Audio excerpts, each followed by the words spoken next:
Halo bro, kita lanjut sutra-sutra Dhammapada.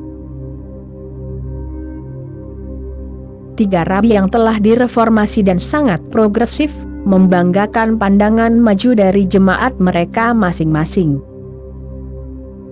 Kami sangat modern, kata yang pertama, kami telah memasang asbak di setiap bangku gereja, sehingga para jemaat bisa merokok saat mereka berdoa.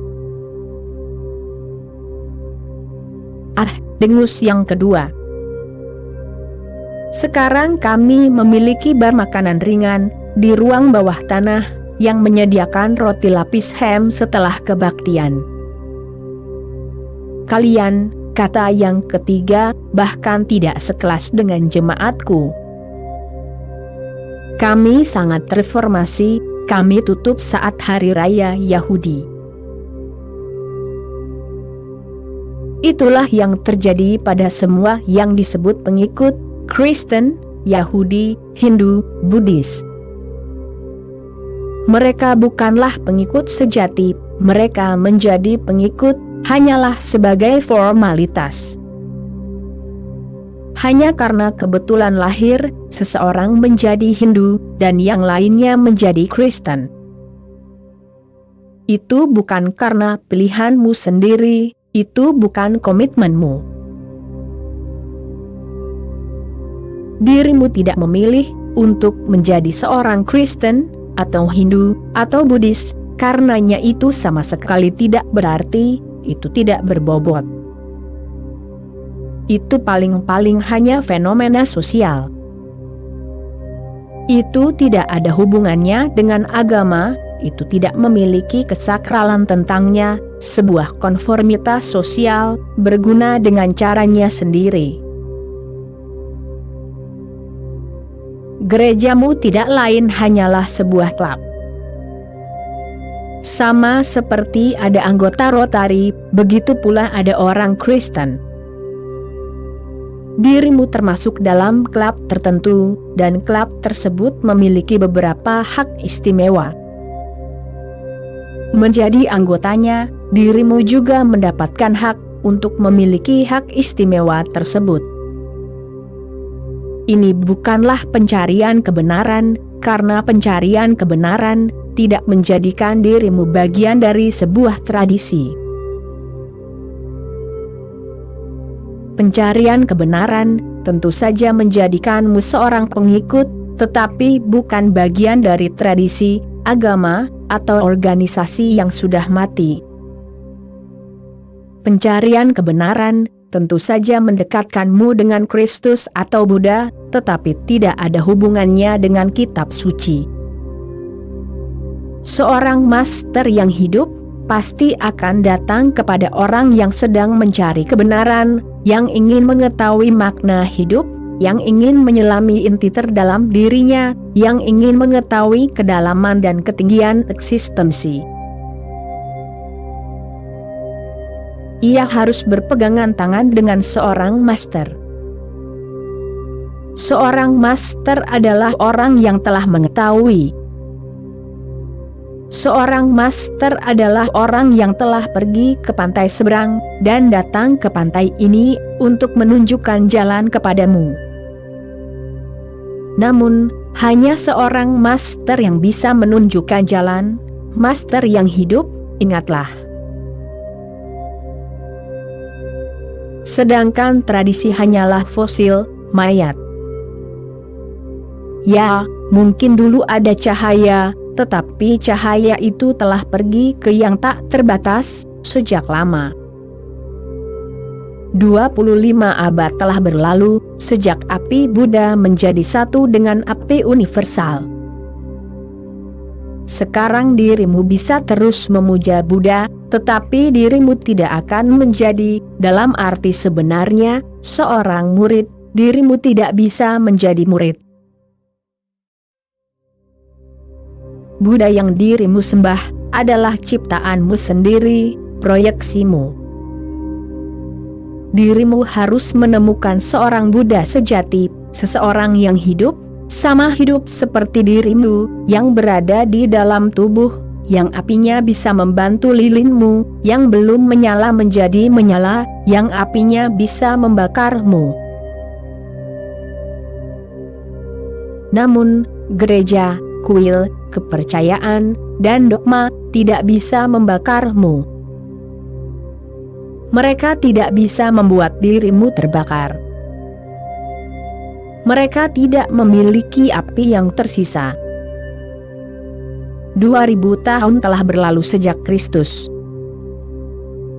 Dirimu bisa terus beribadah di gereja, tetapi sekarang apa yang dirimu lakukan adalah semacam tugas sosial. Dirimu tidak terlibat di dalamnya, hatimu tidak ada di sana. Secara dangkal, di pinggiran, dirimu memiliki label Kristen, Hindu, Muslim, tetapi di balik label tersebut, dirimu semua sama, tidak ada perbedaan sama sekali. Sutra berikutnya, para pengikut dari orang yang telah terbangun, telah terbangun. Mereka yang benar-benar pengikut dari orang yang telah terbangun, telah terbangun. Itulah satu-satunya cara untuk menjadi pengikut yang telah terbangun, untuk menjadi terbangun. Ini bukan masalah pemujaan, bukan masalah rasa hormat. Ini adalah masalah transformasi batin. Ini adalah menjalani alkimia batin. Bagaimana dirimu bisa menjalani alkimia batin jika sang master tidak hadir? Kesenjangan ribuan tahun tidak bisa dijembatani. Namun, tidak perlu juga untuk menjembataninya, karena setiap kali ada orang yang terbangun, ia adalah orang yang sama, apinya adalah orang yang sama. Lampu apa yang menyalakan api tidak menjadi masalah. Lampu itu mungkin berbentuk ini atau itu, lampu itu mungkin terbuat dari logam ini atau logam itu tidak masalah. Api tidak ada hubungannya dengan logam dan bentuk lampu. Apinya selalu sama. Namun, dirimu harus mencari lampu yang masih bisa menunjukkan jalan kepadamu. Saat dirimu melihat orang yang tercerahkan, jika dirimu membiarkan dirimu melihat orang yang tercerahkan, 3 hal terjadi dalam hidupmu. Yang pertama adalah, dirimu menjadi seorang pelajar. Seorang pelajar berarti seseorang yang terlibat secara intelektual, yang menjadi tertarik secara intelektual, yang mulai merasa bahwa pertanyaan-pertanyaannya sedang dijawab untuk pertama kalinya, keingintahuannya larut untuk pertama kalinya. Untuk pertama kalinya, ada seseorang yang bisa menjawabnya, dan jawabannya tidak dipinjam. Jawabannya adalah atas otoritasnya sendiri. Jawabannya tidak datang dari ingatannya. Jawabannya mengalir dari lubuk hatinya. Dan dirimu bisa merasakan perbedaannya sangat besar. Itu adalah perbedaan antara mawar plastik dengan mawar asli. Dirimu bisa melihat bahwa jawabannya segar, muda, bernapas. Jawabannya memiliki detak jantung, itu bukan informasi yang mati. Dia tidak mengumpulkan pengetahuan. Dia telah mengetahui, dia telah melihat, dia telah menjadi. Dan dirimu akan merasakan keberadaannya. Langkah pertama adalah menjadi seorang pelajar. Begitulah perjalanan dimulai. Langkah kedua adalah menjadi seorang murid. Ketika bukan hanya kepalamu yang berkomunikasi dengan sang master, tetapi juga hatimu. Ketika ia tidak hanya tampak logis, tetapi cinta yang besar muncul dalam dirimu untuknya, maka dirimu menjadi seorang murid. Seorang murid tahu bagaimana berhubungan, pelajar tahu bagaimana berkomunikasi. Pelajar hidup pada level verbal, intelektual. Murid pada level nonverbal, perasaan. Hatinya mulai terbuka. Sama seperti matahari terbit di pagi hari dan bunga-bunga mulai mekar, murid merasakan ada sesuatu yang terbuka dalam dirinya. Ia bukan lagi orang yang sama. Sang master telah menyentuh keberadaannya, sesuatu telah merasukinya. Murid telah hamil. Dan langkah ketiga adalah menjadi seorang pemuja. Pelajar berhubungan melalui kepala, murid melalui hati, dan pemuja melalui totalitasnya. Ini bukan lagi masalah kepala atau hati, tubuh atau pikiran, atau jiwa. Seluruh keberadaannya menjadi penuh. Ia menjadi satu dengan sang master. Ini bukan lagi dialog antara kepala atau hati. Tidak ada lagi dua, api telah menjadi satu. Inilah saat inisiasi sejati, parasannya sejati. Buddha membicarakannya. Beliau berkata, para pengikut yang telah terbangun akan terbangun. Mereka menjadi seperti sang master. Mereka memiliki kualitas yang sama, aroma yang sama, aura yang sama. Satu-satunya cara untuk memahami seorang Buddha adalah dengan menjadi seorang Buddha itu sendiri. Tidak ada cara lain. Pelajar akan mengetahui tentang Buddha. Pemuja akan mengetahui Buddha. Murid akan merasakan Buddha. Murid hanya berada di antara pelajar dan pemuja. Ia akan tetap sedikit samar, berkabut. Ia tidak akan memiliki kejelasan. Dalam pengertian itu, pelajar jelas secara intelektual. Pemuja sepenuhnya jelas. Murid berada di tengah, ada yang jelas dan ada yang sangat tidak jelas. Ada yang terang dan ada yang gelap. Murid berada dalam keadaan senja, tidak siang maupun malam. Buddha berbicara tentang pemuja ketika ia menggunakan kata pengikut. Ia tidak bermaksud seorang Kristen, Hindu, atau Buddhis. Ia bermaksud seseorang yang memiliki keberanian untuk terjun ke dalam keberadaan sang master. Ia adalah pengikut sejati. Dan dalam terjun itu, ia mulai memiliki kualitas yang sama, kualitas terjaga. Biasanya dirimu hidup dalam semacam tidur. Tidur metafisik mengelilingimu.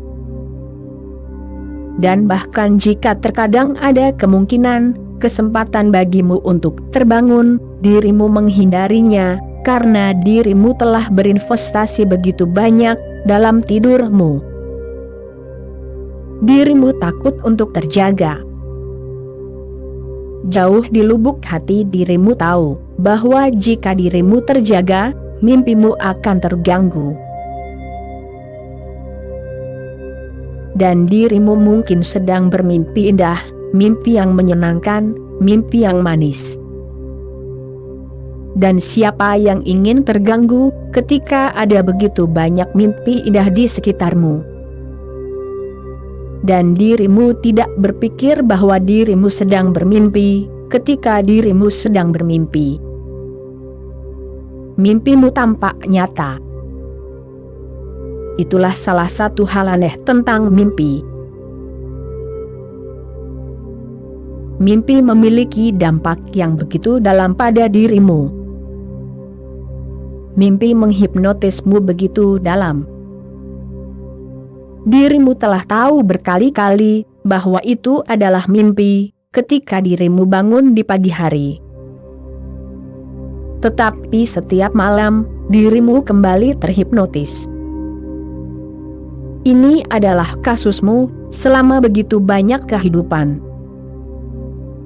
Dirimu telah menjalani kehidupan yang sama berulang-ulang. Keinginan yang sama, keserakahan yang sama, ambisi yang sama. Dan setiap kali dirimu merasa frustrasi. Tetapi sekali lagi dirimu siap menjadi korban. Persis seperti mimpi. Pagi ini juga ketika dirimu bangun, dirimu mengingat begitu banyak mimpi dari malam itu, dan dirimu tertawa, itu tampak sangat konyol. Tetapi biarkan malam datang lagi, dan dirimu akan bermimpi lagi, dan ketika dirimu bermimpi, dirimu akan mempercayainya. Mereka benar-benar penipu.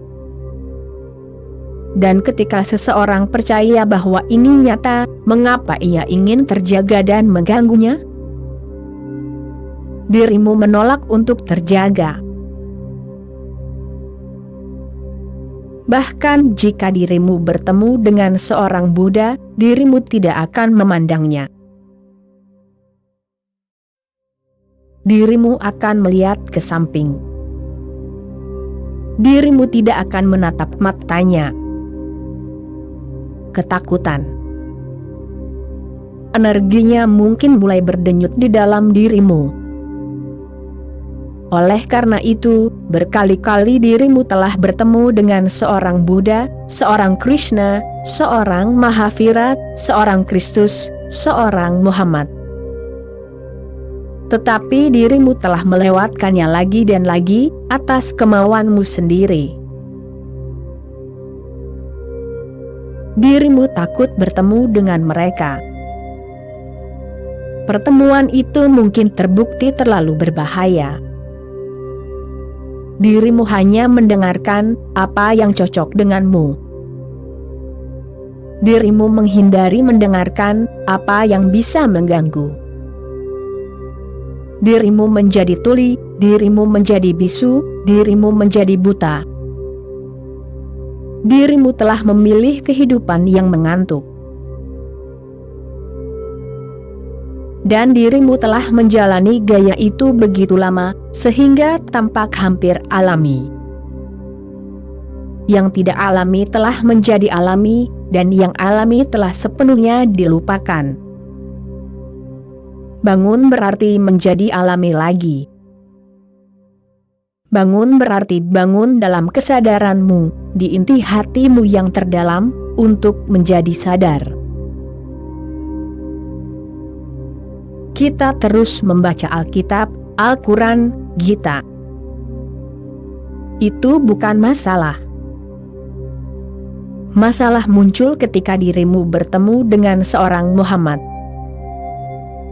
Mudah untuk membaca Ayatollah Khomeini. Sulit untuk bertemu Muhammad, karena Muhammad pasti akan seperti sengatan listrik. Dia akan menggetarkan jiwamu, seperti getaran yang dalam. Dan para ayatollah ini, para imam ini, tidak perlu dirimu takuti. Mereka berbicara omong kosong. Beberapa hari yang lalu saya membaca.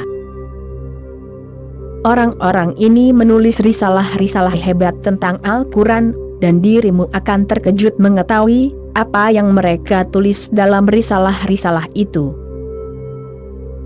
Hal-hal yang sangat bodoh. Misalnya, dirimu tidak boleh buang air kecil ke arah Ka'bah. Metafisika yang hebat. Spiritualitas yang luar biasa. Dirimu harus terus-menerus mengingatnya. Jika tidak, bersiaplah untuk neraka. Namun, itu bisa dikelola, para penganut Muhammad mengelolanya, mereka mengingat arah Ka'bah. Seolah-olah kesalahan hanya ada di Ka'bah, dan tidak di tempat lain. Seolah-olah Ka'bah adalah satu-satunya arah yang ilahi, dan yang lainnya tidak ilahi. Aku teringat pada kisah indah dalam kehidupan Nanak. Dia pergi ke Ka'bah, dan dia tidur dengan kakinya menghadap batu Ka'bah yang suci. Imam Ka'bah datang dan dia sangat marah. Dia berkata, "Kamu berpura-pura menjadi orang suci, dan kamu bahkan tidak tahu aturan-aturan umum. Apakah kamu seorang muslim atau bukan, kamu setidaknya bisa bersikap sopan. Kesopanan sebanyak ini bisa kamu tunjukkan, kamu seharusnya tidak meletakkan kakimu ke arah Ka'bah. Ubah arah kakimu." Nanak tertawa dan berkata, "Kamu datang pada waktu yang tepat, itulah yang membingungkanku. Tolong, kamu melakukannya. Putar kakiku ke arah manapun, karena aku telah mencoba dan aku harus tidur. Aku telah mencoba, setengah malam telah aku sia-siakan. Sekarang kamu yang mencobanya." Dengan kemarahan yang mendalam, murka, sang imam memutar kaki Nanak ke arah yang berlawanan. Dia terkejut melihat bahwa Ka'bah bergerak ke arah kaki Nanak. Dia memutar kaki Nanak ke segala arah, dan Ka'bah bergerak. Apakah itu benar-benar terjadi atau tidak, bukanlah intinya, tetapi kisahnya indah. Kisah itu hanya mengatakan bahwa kesalahan ada di mana-mana. Dimanapun dirimu melangkah, itu mengarah pada kesalahan, karena tidak ada yang lain. Tetapi para sarjana bodoh ini terus berbicara omong kosong, dan mereka menulis risalah-risalah besar. Tetapi mereka tidak berbahaya bagi dirimu. Misalnya, pada hari ketika dirimu berpuasa. Pada hari-hari Ramadan, ketika seorang muslim berpuasa, di negara-negara gurun, muncul masalah besar. Ketika dirimu berjalan di gurun, terkadang dirimu mungkin menelan debu. Sekarang masalahnya adalah masalah yang sangat besar di gurun pada hari puasa. Jika dirimu menelan debu, apakah puasamu batal atau tidak? Sekarang para ayatollah ini mengatakan, puasamu batal jika dirimu menelan debu dengan sengaja. Tetapi siapa yang akan menelan debu dengan sengaja? Untuk apa? Debu bukanlah makanan, debu bukanlah nutrisi. Tetapi jika itu terjadi tanpa sengaja, maka puasa tidak batal. Kemudian orang-orang terus membahas omong kosong bodoh seperti itu selama berabad-abad, omong kosong belaka. Mereka akan melewatkan seorang Muhammad, mereka akan melewatkan seorang Musa, mereka akan melewatkan seorang Lao Tzu. dan selama berabad-abad, mereka akan membahas hal-hal yang tidak berguna. Karena hal-hal yang tidak berguna itu tidaklah berbahaya. Bahaya yang sebenarnya datang dari orang-orang yang terjaga. Karena berada di dekat orang-orang yang terjaga, ada kemungkinan dirimu bisa terinfeksi.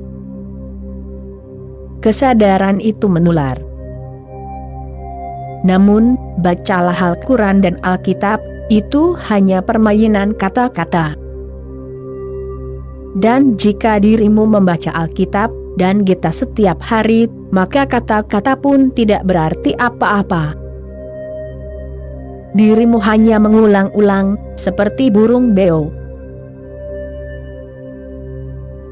Setiap tahun, pejabat gereja datang dari Roma ke Israel, dan upacara yang telah lama dihormati itu diperagakan kembali. Salah satu kepala rabi menyerahkan gulungan yang dilapisi permata kepada seorang pendeta tamu, yang memegang gulungan itu selama 1 menit, menggelengkan kepalanya, lalu mengembalikannya kepada rabi itu, hingga tahun berikutnya. Namun, tahun ini, rabi dan pendeta yang terlibat dalam upacara itu menjadi penasaran dengan gulungan itu, dan memutuskan untuk membukanya. Mereka menyingkirkan penutup berhiaskan permata itu, lalu membuka gulungan perkamen kuning bermeter-meter, dengan kolom-kolom angka yang panjang di atasnya, dan beberapa kata yang tidak jelas. Sang rabi mengenakan kacamatanya, dan akhirnya berhasil membaca huruf-huruf Ibrani kuno.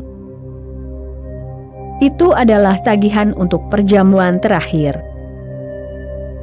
Selama 2000 tahun, mereka telah memberikannya kepada yang lain, silakan, kamu yang membayarnya.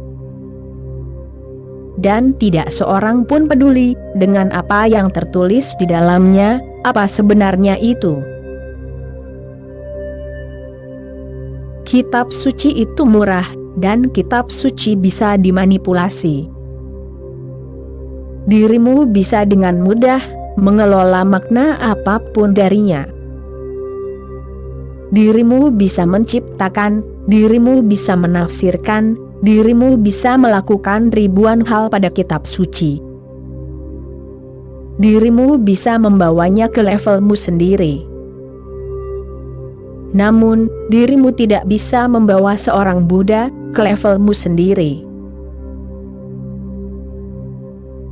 Jika dirimu ingin berhubungan dengan seorang Buddha, dirimu harus pergi ke levelnya, ke alam keberadaannya. Dan alam keberadaannya adalah kesadaran. Para pengikut dari orang yang telah terbangun itu, terbangun. Dirimu orang yang berjalan dalam tidur. Satu-satunya kemungkinan dalam hidupmu untuk tetap terjaga adalah berhubungan dengan seseorang yang terjaga. Hanya api yang bisa menyalakan api dalam dirimu. Dan dirimu hidup dalam tidur yang sangat lelap, sehingga jika tidak ada yang memukulmu dengan cukup keras, tidurmu mungkin tidak akan terganggu. Bukti awal buku masak untuk kaum hipster baru-baru ini sampai ke tanganku. Resep paling gila adalah untuk salad. Dirimu memotong selada, tomat, mentimun, dan paprika hijau, lalu menambahkan sedikit ganja, dan salad itu akan tercampur sendiri. Dan itulah kondisi yang dirimu alami. Selama berabad-abad, salad itu tercampur sendiri, terlalu banyak ganja. Setiap orang secara spiritual berada dalam kondisi tidur lelap, memimpikan mimpi-mimpi besar, tetapi tidak ada sedikit pun evolusi. Karena hanya ada dua kondisi, dirimu tertidur atau dirimu terjaga. Seluruh gagasan tentang evolusi kesadaran manusia, gagasan tentang kemajuan, tidak lain hanyalah strategi pikiran untuk membuatmu tetap tertidur. Itu adalah tipuan pikiran yang hebat. Pikiran terus memberitahumu, umat manusia sedang mengalami kemajuan. Jangan khawatir, semuanya memiliki waktunya sendiri.